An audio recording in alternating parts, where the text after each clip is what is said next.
Good evening, Saints fans, and welcome to a good evening, Saints fans, and welcome to another edition here of Sports Talk with Rags. And here this evening we have Monarch alum and the head coach here of your NSA varsity football team, Robbie Duncan. Robbie, how you doing this evening? Doing well, Rags. How are you? Hey, I'm doing great, and hey, I understand that we had you on earlier in the season, but I know with it being first year, I know that I was also busy with work and everything, but I just wanted to you know give you some space, have you but what a first year it's been for you. It's been an incredible ride. Yeah, it's been awesome. Couldn't have asked for a better uh, regular season. Right. Yes, yeah, and let's start here. I know that we talked about some topics there before connecting tonight, but let's start here with your staff. I mean, back in the spring when you got the job, I mean, it's exciting to get your head coach of of a varsity football program, but where you start at is who's going to be part of your coaching staff. Yeah, so it was definitely interesting getting into it. Who was there previously with the previous staff, anybody that would want to stick around, and who I would be able to bring with me to the program. And one of the first names that was at the top of my list of coming with me was Mikey Fly. A lot of people know him Yeah. in the Western Branch area. He's got a lot of connections with people in the NSA community. As a matter of fact, wasn't aware of that going into it, but I knew he was a guy that I would want with me to help get this program kick started with what we wanted to do. So Mikey's my assistant head coach and offensive line coach. He's been doing an incredible job. I mean, the success of our season's been a lot riding on how the offensive line played, and they have been outstanding throughout the year.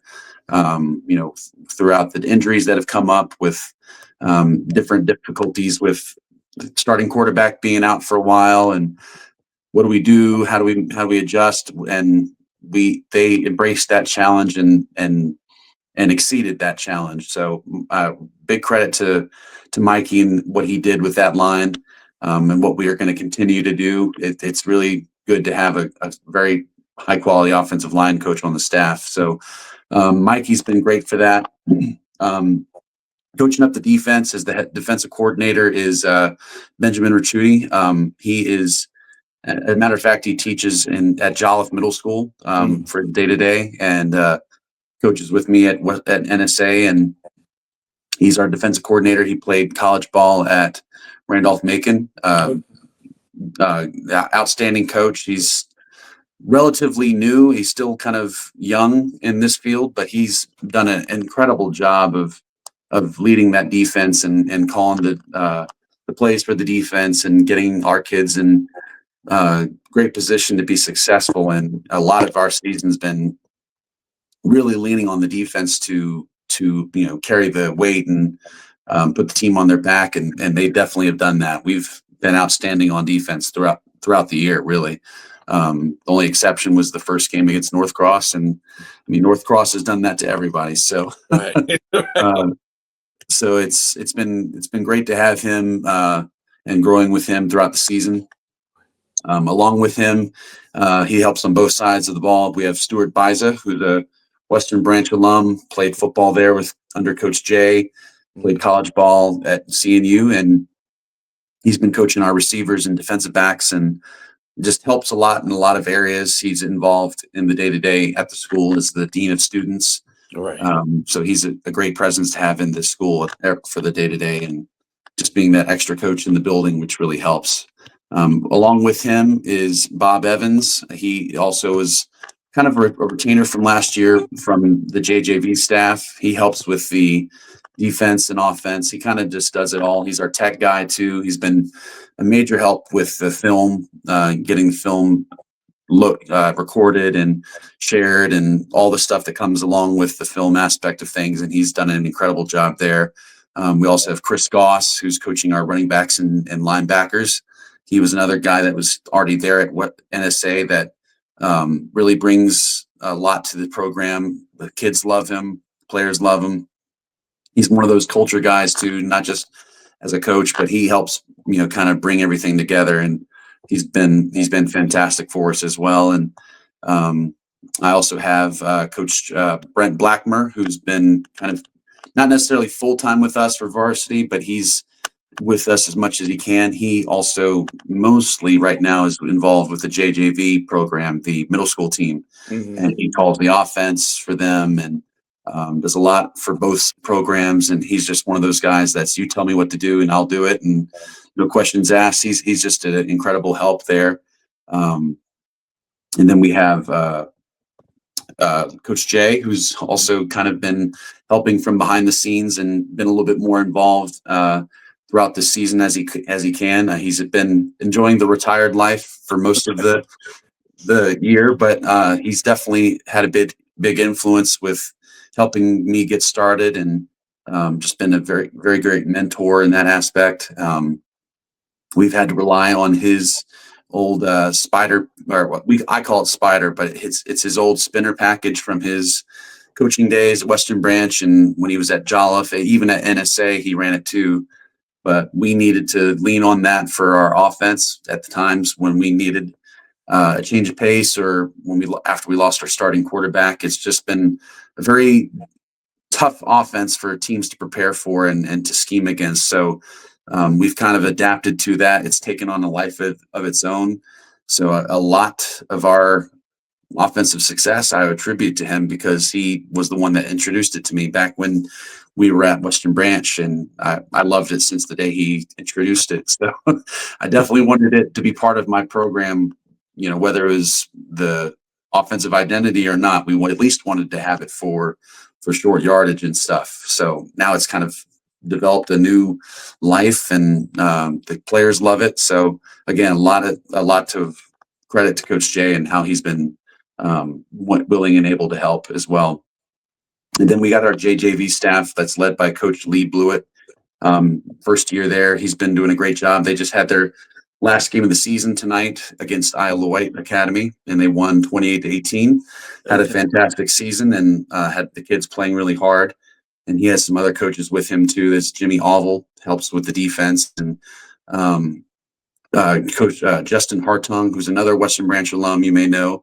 He's been helping there too. So we got a lot of guys involved, and it's been, just a complete team effort. And the guys around me have just been incredible. Couldn't have asked for a better staff around me as a first-year head coach. And a lot of what we've done is because of them and not just me. So I want to make sure they get their kudos for that and how much I appreciate them. Yes, yeah, and the thing is with with looking at y'all's schedule, and what we talked about when I had you there in August, or even before we started taping tonight. I mean, starting off North Cross, it was a home game, and they've done real well. I think they're the number one seed going into the playoffs, but then Mhm. coming back there with Isle of Wight, that's just right up the road, and got the win column. But then let's as we review the regular season, I mean, week 3, you go out to the Sportsplex, battle Atlantic Shores. They are, Atlantic Shores and Nansemond, Suffolk, a rivalry there at the Division Two. But just talk about not only that win, but just for the kids there to battle, and they're in overtime getting the win against Atlantic Shores. Man, that was an incredible game. Yeah. It was a battle from start to finish, and major credit to Coach Lance there at Atlantic Shores. I know he's been there for a while, and he's got his team always prepared. And offensively, he's a tough team to prepare for on defense. And I thought Coach Ricciuti did an excellent job. Um, I'll some insight to that game. There was a timeout that was called near the end of the first half that I shouldn't have called, and I did. I'm a rookie. I'll admit it. I'm not perfect yet, but I've definitely grown throughout the season. But I called a timeout when I shouldn't have. Everybody was content with rolling into the locker room to end the first half, and the timeout was called, and it led to a last second touchdown that should not have been given up. So at the end of the day, that touchdown may have been given up, but they were not in position for that, and I put them in that position, and they held them to really if you take that away, they held them to just 2 touchdowns, and that's a tough offense to prepare for, and a quarterback that's been starting for a while. So the defense has really just been lights out from start to finish for the most part, except for North Cross, like we talked about. But the game itself was just incredible. We kind of hit a moment where we couldn't get things going offensively, and we needed to spark. And I leaned on the spinner package. We call it Spider, and that led to our first touchdown, and started the second half in that drive or in that package as well. Led to more points, and eventually we forced overtime and got on top with the spinner package again with that deep shot from Madden to Peyton Blair, and we went for 2, and the rest was history. It was just an incredible game. I mean, it was, this past week against Stab was really awesome as well, but not much compares right now to that Atlantic Shores game. It was just electric from start to finish. Yeah, Dramatic game all the way around. right. And that's one thing. I mean, Atlantic Shores, they've done real well, over the years, and just them and Nance with Suffolk, they've battled it out there in football, because only 4 teams make it to the playoffs. We'll talk about more, Mhm. about the playoff picture as we go on. But that, I mean, even though the following week was against a D1 team, collegiate, that was on the road, but what a great win there against Atlantic Shores, and then to respond from the collegiate loss.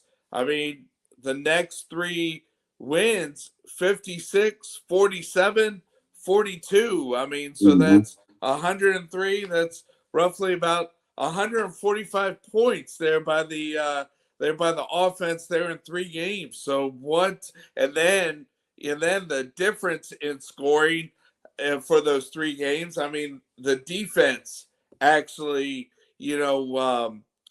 did a great job there with HRA, and then the couple other opponents. So then you Mhm. have some momentum, a 3-game winning streak there against Norfolk Academy.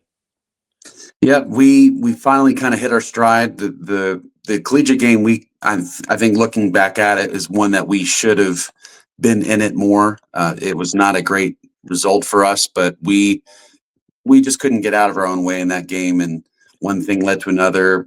Defense was on the field way too much, and we turned the ball over way too much. And that's just one of those games where if we had that one back, I think the results should have been a lot different.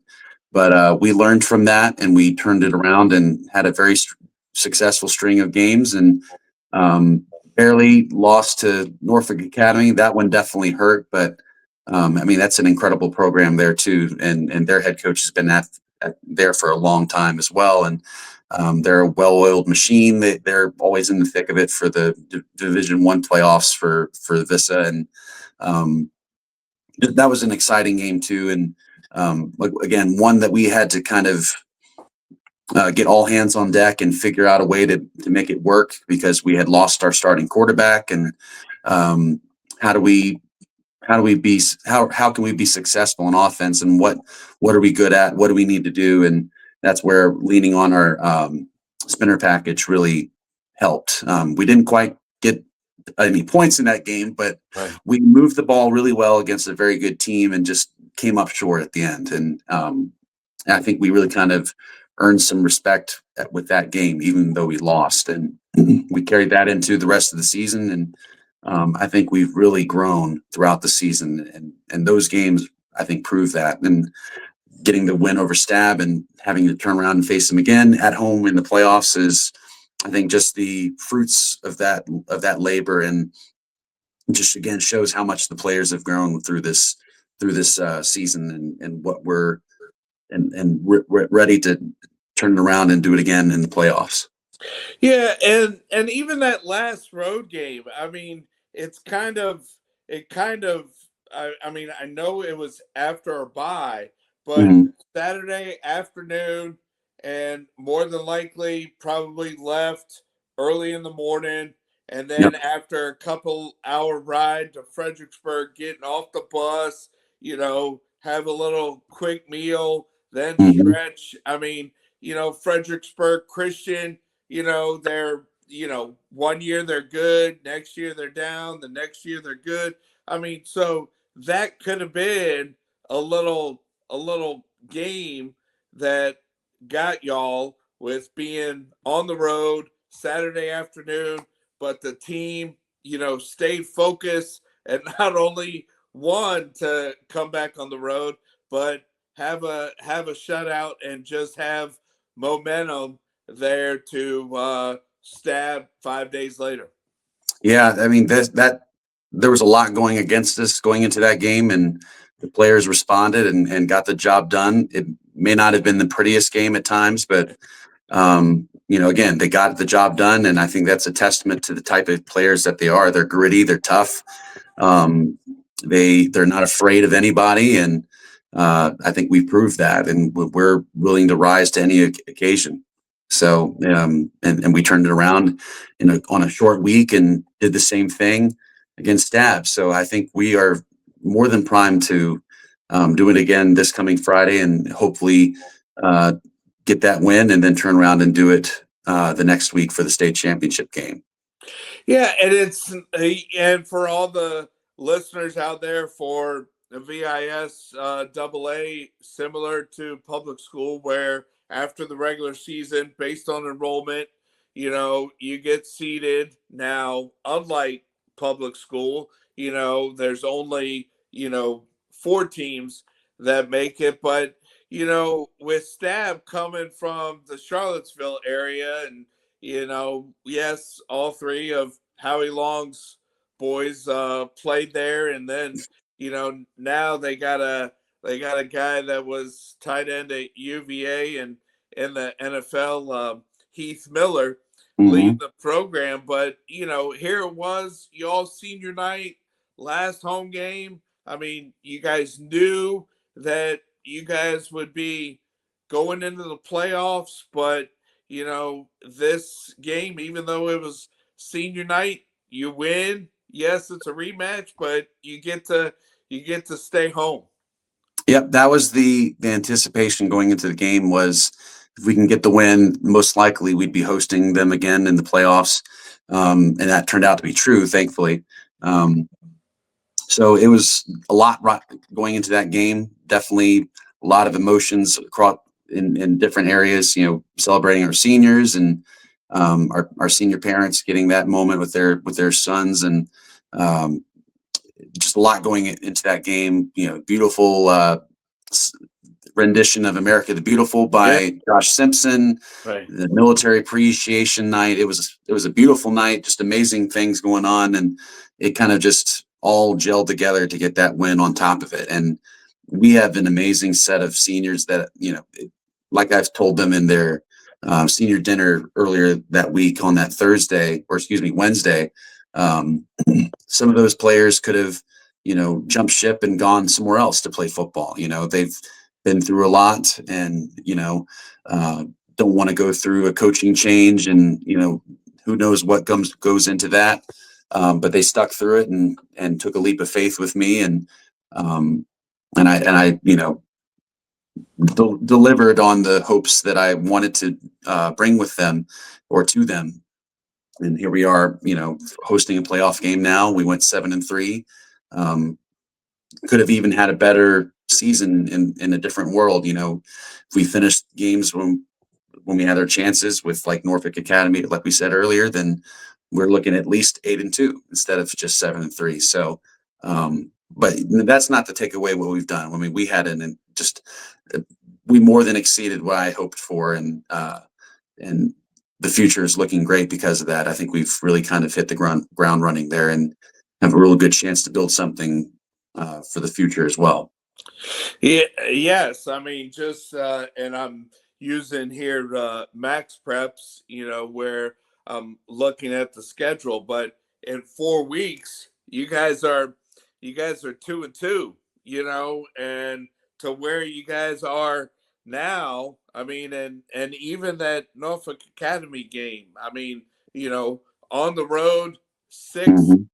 6-0, and there's another. I know that they're a conference school, but there's another one that because of enrollment, they're a D1 school. You guys are a D2 school. I mean, so hey, I mean, and similar to the Atlantic Shores, I know that the last week didn't go into overtime, but under a touchdown was the difference.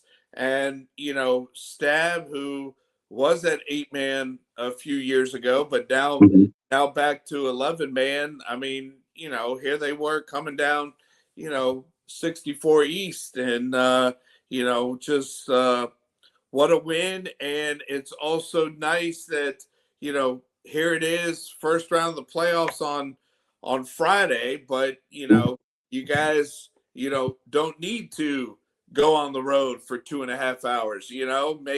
Make the opponent come to them. Now, is there any talk about Vista maybe going to 6 or 8 schools for playoffs in the future? None that I've heard. Okay. I anticipate it'll stay the same unless more schools make a strong case for it. But I kind of like the 4 team. I know it makes it easier to get to the state championship game, but I think at the end of the day, too, though, it makes it a lot more competitive. And as a coach, that's what you want. You want to feel like you earned it. And if you're, in part of these brackets where it's like 6 or 8 teams making it, I don't know. You have a 1 seed playing a team that probably shouldn't be in the playoffs at that point, and it's just, uh, I think, a waste of time for the 2 programs. They might as well just give that top higher seed a bye and just roll with. I don't know how that sorts out, but you get what I'm saying. Like Right. I think it forces teams to schedule stronger seasons, and gives you again the cream rises to the top. It's a competition. You don't want to just set yourself up for, for lack of a better term, a cupcake schedule. Um, Even if you have some losses on it, you still are playing quality opponents, and that helps you make a strong case for yourself to make that playoff. So I think that's a hats off to my athletic directors, T.W. Johnson and Brittany Thornburg. They set me up for a strong schedule right from the get go, and I know that was likely the schedule before I was even hired, but still, it's a Right. it's a great schedule that really, I Yeah. think, paid off for us. And we played Stab, who's a playoff team. We played Atlantic Shores, who's a playoff team. We played North Cross. Right. Like all 3 other teams in the playoff, we've already played at least once. So you can't make a better case than that. And I'm going to take it back to Stab real quick. In general, they are just a fantastic team. They're well coached again by Heath Miller, former Steeler tight end, and you said UVA as well. It's a great staff and a well run program with a lot of talent. Um, it's certainly not going to be easy to beat them twice in a row. So we have to really, embrace that challenge and have a strong week of practice and do what needs to be done this week to advance. And it's certainly not going to be easy because they're definitely not going to be happy to have to come back and uh, go through us again. It's just, but we highly respect them, and I think that they pay the respect back, and it's going to be a fun game and very exciting night.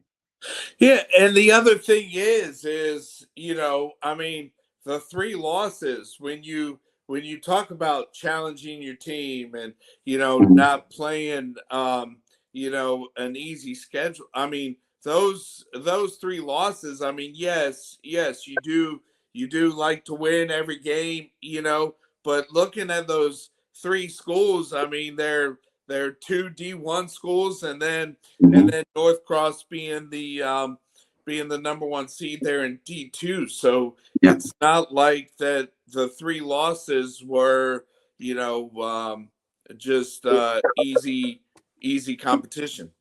Yep. And it's not ones that we, gave an upset to either. Like we had to play them, and I think it paid off in the long run. They made us better, even though we lost. I think it helped help our kids know where we needed to improve and help them apply those lessons to practice and to the rest of the season as well. So I think definitely all three of those games really helped us in the long run. Yeah, so real quick here, you guys are the hosts, so you guys are the 2 seed, Stabs the 3 seed, and who's the other semifinal? Atlantic Shores has to go to North Cross. That's right. Yep. Okay. All right. And is that Friday or is that Saturday? I believe that is a Friday, and Okay. I believe it's at 2:30 is what I heard. Okay. It's an early game on a Friday Yeah. because they don't have lights Yes. at North Cross. Right, right. And with it being playoffs, it's a charge. It's a charge this time, but I know that not only you and your coaching staff, the players, but I know that the student body and the faculty is definitely excited for a whole playoff game here there for NSA football. Yeah, we're all very excited. We're hoping for as big of a crowd as possible. We really want to pack that stadium. And like I said in my newsletter to my parents earlier today, we want to make it as uncomfortable as possible for Stab as a away team opponents, but we want to be respectful, of course. Don't want to Right. be as respectful as possible, but just be loud, be proud, be as supportive as you've been, if not more so now for a playoff game. But we were just bring everybody, come one, come all. Let's really pack that place and uh, build a strong playoff environment. Right, and it looks like here on Max Preps that it's 6 p.m. there on Friday night. Yep, this Friday at 6 p.m. Okay, all right. Well, hey, Robbie, I mean, appreciate appreciate your time. Great first season, and I know that you have great coaching staff, great players, great support there at the school and with your parents. So good luck there. This coming Friday night. Thank you very much. Go Saints. Go Saints! And any last couple of tidbits here before we close out. I just would like to thank the parents as well, and our team mom, Lindsay Fawcett. She was been an incredible resource for me and the staff, and helping make sure the players are taken care of, and the parents that have helped her. I think the parent support this year has just been outstanding, and I couldn't have asked for stronger support there. So the parents, a big thank you from me to you. Um, and then just my family, my wife Kelly, and my two kids Clara and Riley, and my parents, mom Robin and Randy, and my whole family in general. Just the support has always been strong throughout my life, but being a head coach now, I feel like it's even stronger than ever was. So uh, I love them all very much, and uh, very thankful and grateful to be part of this program, and just being involved with this community. It's been awesome. Yes, yeah, and Robbie, thanks again for your time, and go get them this Friday. And I know that Elizabeth and I pulling for the Saints, you know where I'll be. There on Friday night. But with knowing Josh, or also I know that your parents are there. I know where to get updates where Yep. I'm. There that where Western Branch is playing. Yeah, and I hope they can close out strong too. I know they're right there in the thick of the playoff race too, and hope to see them continue to succeed as well. Yes. Well, hey, Saints fans. So that was Coach Duncan here with us this evening. And thanks again for your time, and go Saints. Go Saints.